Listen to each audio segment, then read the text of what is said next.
عن جبير بن مطعم رضي الله عنه قال سمعت النبي صلى الله عليه وسلم يقرأ في المغرب بالطور. اس حدیث کا موضوع مغرب کی نماز کی قرات جس پر توجہ کی ضرورت ہے. حدیث کے راوی جناب جبیر بن مطعم رضی اللہ عنہ. جبیر بن مطعم رضی اللہ تعالی عنہ یہ قریشی تھے، قریشی صحابی تھے. ابو محمد ان کی کنیت تھی اور ان کا شمار اکابر صحابہ میں ہوتا تھا. جنگ بدر میں یہ اسارہ بدر کی بات کرنے آئے تھے رسول اللہ صلی اللہ علیہ وسلم سے. کافر تھے اس وقت، اور جو بدر کے قیدی تھے ان کی بات کرنے آئے تھے. جب رسول اللہ صلی اللہ علیہ وسلم کے پاس پہنچے تو مغرب کی نماز ہو رہی تھی. فرماتے ہیں یہ جو حدیث بھی ہے کہ سمیت النبی صلی اللہ علیہ وسلم قرأ فی المغرب بالطور، میں نے سنا رسول اللہ صلی اللہ علیہ وسلم کو مغرب میں سورہ طور پڑھ رہے تھے. سورہ طور یہ اسی واقعے کی خبر ہے. جب اسارہ بدر کی بات کرنے آئے، جماعت کھڑی تھی مغرب کی بدر کے میدان میں، اور رسول اللہ صلی اللہ علیہ وسلم سورہ طور کی تلاوت کر رہے تھے. جبیر کہتے ہیں کہ یہ پہلا موقع تھا قرآن سننے کا. اس سے قبل ہمارے بڑے ہمیں روکتے تھے قرآن نہ سن، وہ شاعر ہے، ساحر ہے، جادوگر، اور ہم بھاگتے تھے، ڈر کے مارے بھاگتے تھے. اور آج سننا پڑا، اور ایسا سنا کہ ذالک اول ایمان وقر فی قلبی، یہ میرے دل میں ایمان کی پہلی دستک تھی. یہ پہلی بار سنا اور یہ پہلی دستک تھی میرے دل میں ایمان کی.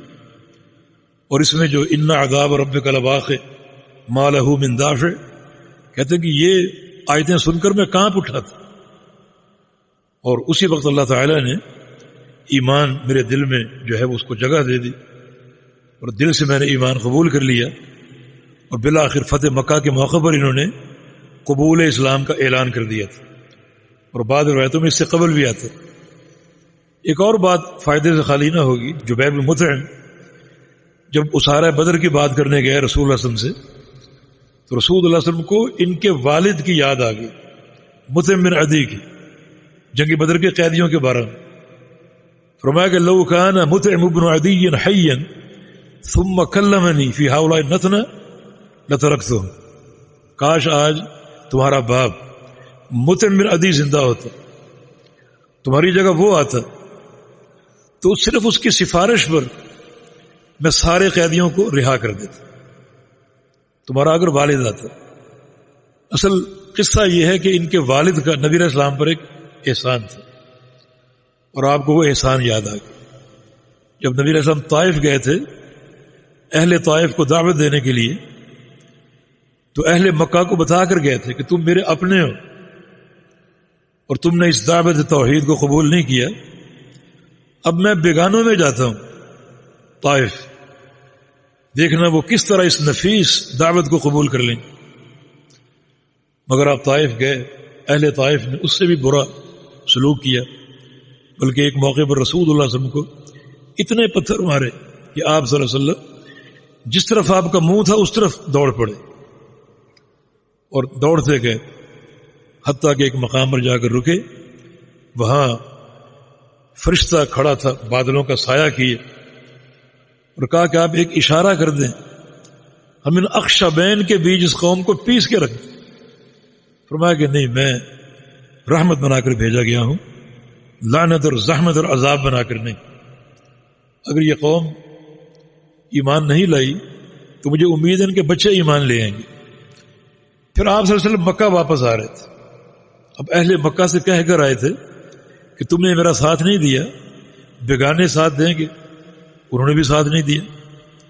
اب نبی علیہ السلام بڑے بوجھل قدموں سے مکہ واپس آ رہے ہیں، اور یہ خدشہ تھا کہ اہل مکہ اب بالکل تنہا سمجھیں گے مجھے اور حملہ نہ کر دیں. تو آپ صلی اللہ علیہ وسلم نے مطعم بن عدی کا انتخاب کیا اور اپنے غلام زید کو بھیجا ان کی طرف کہ اگر تم قبول کر لو مجھے امان دینا، تمہاری امان میں مکہ میں داخل ہوتا ہوں. کیونکہ یہ سمجھدار آدمی تھا اور اس کے قبول اسلام کی توقع تھی. مگر اللہ کو منظور نہیں تھا. مطعم بن عدی نے اس امان کو قبول کر لیا تھا. 4 اس کے بیٹے تھے اور چاروں کو تلوار دے دی اور بیت اللہ کے ایک ایک کونے پر کھڑا کر دی اور کہا کہ میں نے محمد کو امان دے دی. کوئی شخص نبی علیہ السلام کی طرف انگلی اٹھائے یا کوئی تعریض کرے یا کوئی طعنہ دے اس کا سر قلم کر دینا میرے حکم پر. چنانچہ چاروں بیٹے اس کے جوان بیت اللہ کے کونوں پر کھڑے ہو گئے اور رسول اللہ صلی اللہ علیہ وسلم بیت اللہ اور مکہ میں داخل ہوئے. آج بدر کے موقع پر رسول اللہ صلی اللہ علیہ وسلم جب اسلام کی حقانیت اللہ نے زندہ کر دی، دوبالا کر دی، یوم الفرقان بن گیا، تو آپ صلی اللہ علیہ وسلم کو مطعم کی یاد آ گئی کہ ایک وہ وقت تھا کہ ہم بالکل لٹے پیٹے تھے اور بالکل ایک پیسے ہوئے افراد تھے. آج اللہ نے ہمیں عزت دے دی. مگر آپ نے فرمایا کہ وہ اگر زندہ ہوتا اور وہ ان کی سفارش کرتا، ان مرداروں کی، نتنا کا ان مرداروں کی، تو اس کی سفارش پر میں سب کو رہا کر دیتا. جی تو نبی علیہ السلام نے مغرب میں سورہ طور پڑھی، مغرب میں سورہ طور پڑھی. حالانکہ مغرب میں رسول اللہ صلی اللہ علیہ وسلم کا معمول بھی تھا یعنی قصار مفصل پڑھنے کی، چھوٹی صورتیں پڑھنا، جیسے معوذتین یا سورہ القارعہ یا سورہ قریش یا سورہ فیل وغیرہ وغیرہ. مگر آج آپ نے سورہ طور پڑھی جو کہ طوال مفصل میں سے، یہ بیان جواز کے لیے کہ لمبی صورتیں پڑھنا بھی جائز ہے، لمبی صورتیں پڑھنا بھی مغرب میں جائز ہے. ان لوگوں کا رد میں ضرور کروں گا جو سمجھتے ہیں کہ مغرب کا وقت کم ہوتا ہے، تنگ ہوتا ہے. تنگ کیسے؟ نبی علیہ السلام نے سورہ طور پڑھی اور ایک اور حدیث میں سورہ آراف کا ذکر ہے تو سورہ آراف پڑھی مغرب کی نماز میں.